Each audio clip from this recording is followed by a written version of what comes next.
The Chargers are 5-3, but this week, week 10 of the NFL season, they do not look like the Chargers that, some people expected to get. You agree with that?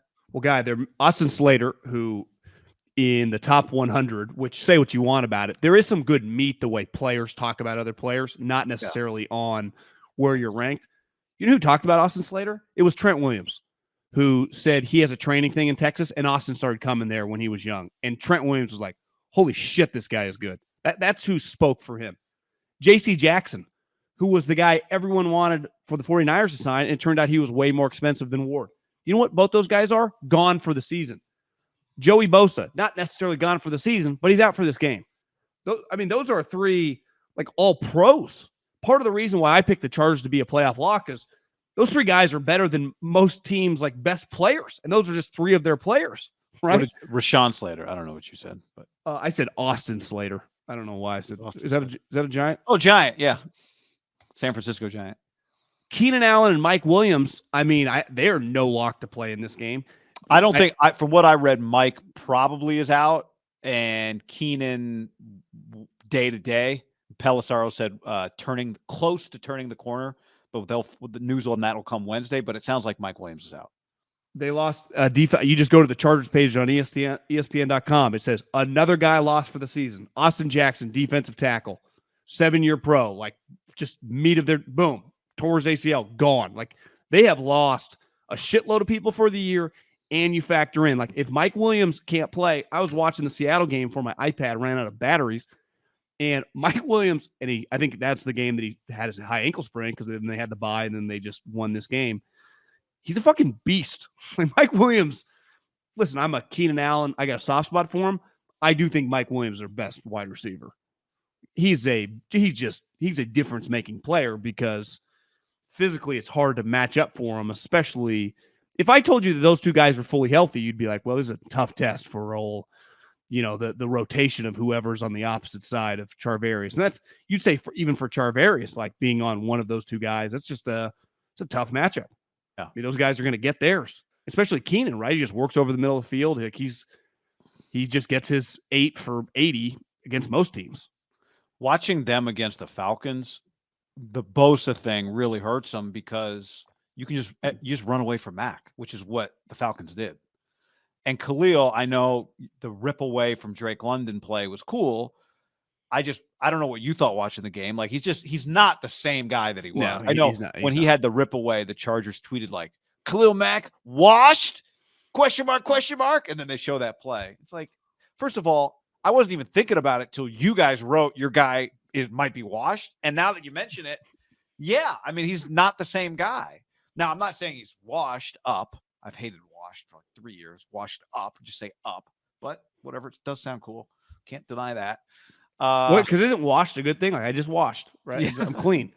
Did you say watched? But to me, Khalil Mack would really benefit from Joey Bosa being on that team, obviously.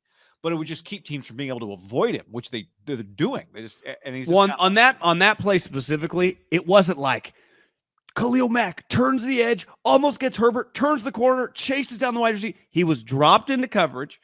He was kind of in no man's land. Drake London catches him out by the sideline to make a play, turns back up. Khalil's just there. And I don't think you expect Khalil. I'm not defending Drake London. You got it, ball security.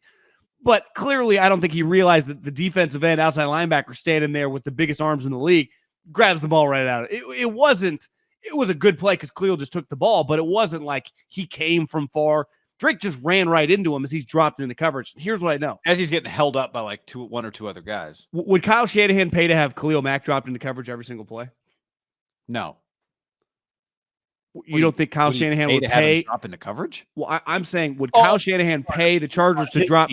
Yeah. Would he pay for them? Never drop him into coverage. Yeah. Yes. When you drop into coverage, is a big win for the offensive team. So, most times Khalil Mack he plays the run better than he pass rushes right now. Yeah, but I'm just saying you just want him away.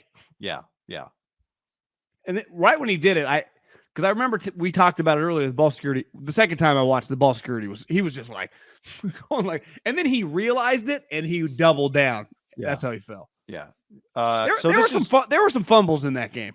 And then on top of that, John, your favorite topic, like part of it is it's also Brandon Staley who you're going up against here, right? So it's who I actually thought threw some pretty interesting blitz, like just threw a few things at Mariota early in that game in terms of blitzes from different spots, but this is not an a limping Andy Reid team where he can make up for a lot of it, probably. I would say of all the coaches that consistently getting made fun of by me, but I think universally. How would you know what's going on the internet right now? Yeah, but I've had my fair share of time, so I know what plays and what doesn't. I would say that Kingsbury's up there. I would obviously say that Brandon Staley has been up there with some of his decisions. And when you lose to people like that, and Kingsbury last year beat him twice, Andy Reid could have lost to Mike Vrabel on Sunday night, and it's not the worst loss because it's fucking Mike Vrabel and he's been beating a lot of people. Even though ideally your team is better than that team. It's what I'm saying about like the loss to Arthur Smith. Like if Arthur Smith last year he went 7-10 with Matt fucking Ryan, and if this year he goes 9-8, you go, this guy might be a little better than you realize. And no wonder him and Vrabel as a combination were rattling off playoff victories. Like looking back, that's a pretty dynamic combination. You lose to Brandon Staley guy. I can't justify it. I cannot accept anything less than you deserve everyone shitting on you, because that's what's going to happen. Because here's the other thing. You just listed all those guys injured. You watch them. They are, as you said, a skinny Herbert who is clearly banged up, who's throwing to guys that most NFL fans have never heard of. It feels like they got Justin Herbert, they got Khalil Mack, who's not quite Khalil Mack anymore, and Derwin James. And they got a lot of random guys flying around. So you're not playing a big-time team, and you're playing a coach that most people think sucks. And I would say universally everyone thinks they should fire him and hire someone else because you're going to waste this quarterback. Yeah, it looks like they're wasting the quarterback now. And I don't think I said it on the stream. I said it to you beforehand. The thing about Herbert does look, watching him, I've watched a lot of Herbert.